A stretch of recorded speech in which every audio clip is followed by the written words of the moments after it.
everyone, Camille Roy here. Thank you for supporting Belladonna. I'm going to be reading some from two different chapbooks that came out with Belladonna's great chapbook series. The first one is number 2. I got to be number 2. And I'm reading from the Dream Girls chapbook, and then I'm also going to be reading from number 251 from Underworld. Reverse history. Amy discovers Dick. 1978. I was looking for an instruction. I walked with the silent multitudes towards the sobering event, where I found Amy at the podium, grasping every straw and shaking her hairy head in terror, like pillows in chaos. Amy's speech cleverly inserted itself into the fields of the young cervix. As each point arrived, tiny holes among us bridged the gap between sterile and sterility. Humbly, I placed my feet a few inches further apart. Since I'm shallow, I couldn't swallow. But at the proper point, as marked in the separated passages of the text, I did go inside. The herd was waiting for me there. Big girls lathered in their flesh, crushed with insider love. They married me with their lips. I named myself Amy, then made my own series of stirring announcements. Walking, walking out, walking in.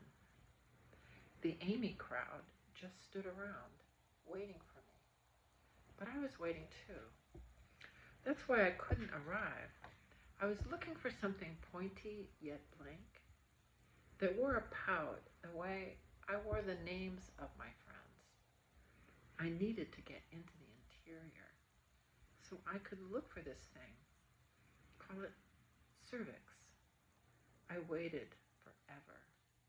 Finally, I was told it had popped and disappeared. A sort of dispirited ghost. That's when you rolled up, Dick. What a welcome distraction in our dusty rest stop with ironic scenery. A valiant field.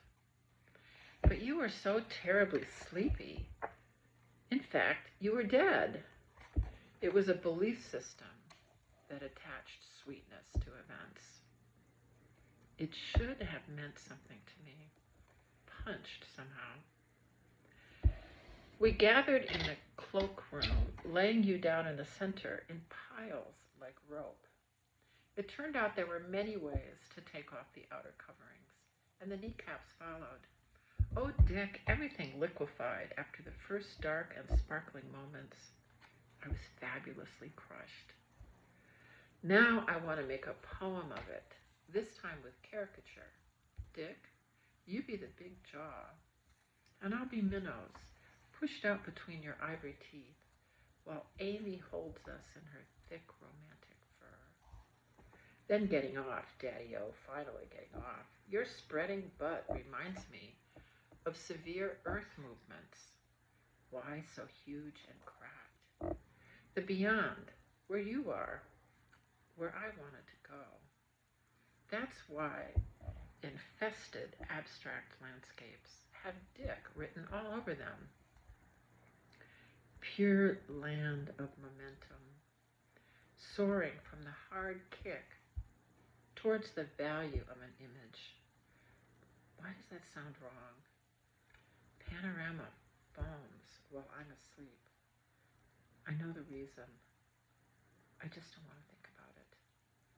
Dick, wake up, please. I'm really, really ready for you to wake up.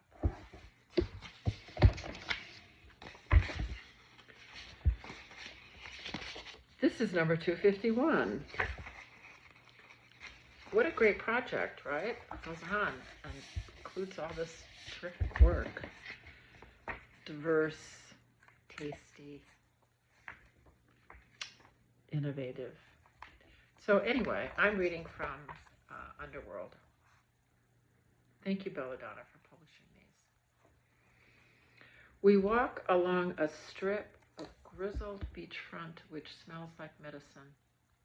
As Rosine talks about her trip to the underworld, her friend, newly suicided, was resting in a back room. Her hand slipped through the curtain, passing a note to give to her mother. What was in the note? She shrugs. She doesn't know. We walk by a bare tree, trunk bleached white, in which a hawk waits, motionless. Later, being flaked across a tiny velvet sofa, Ghost scuffles behind her almond gaze. What is a ghost? Rosine silently turns her ivory throat. The nature of the dead community is unconscious. A language system attracts and digests grief. It's our anti-time machine. We slip in and out of the past using tenses. The universe boils a word until the mother becomes the mother, and then the box becomes the universal birth box. I forgive opposites. I push charity. It is my job to live under the government of craving. After 20 years, it's smoke structured by fantasy. It's sticky. I'm so stuck. In this heap of soggy protest and damp spirits, Mom gets cremated tomorrow. At the kitchen sink, I lift a dripping plate, then put it in the drainer. The scene out the window, rosy tints over the abandoned port, freeway traffic pushing air. This morning in my dream, I grasp a handle made of bone which gleams like aluminum. In the kiln, it explodes. This makes a portal. The one I am looking for is not beyond, but inside. A place without rigor or law. A place in which canoes are hidden in the cosmos. There is such other power where mind fades into non-mind, into signal and reptilian remnants. A feather in my eye. Near dark noise. Peering over the rim and down into pure death, Alex reports a hovering ball of light.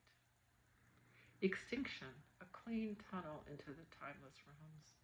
The past is here, simply hidden in the forest of current conditions. Encoded, nothing is lost, merely made illegible as it rises up from its ghost.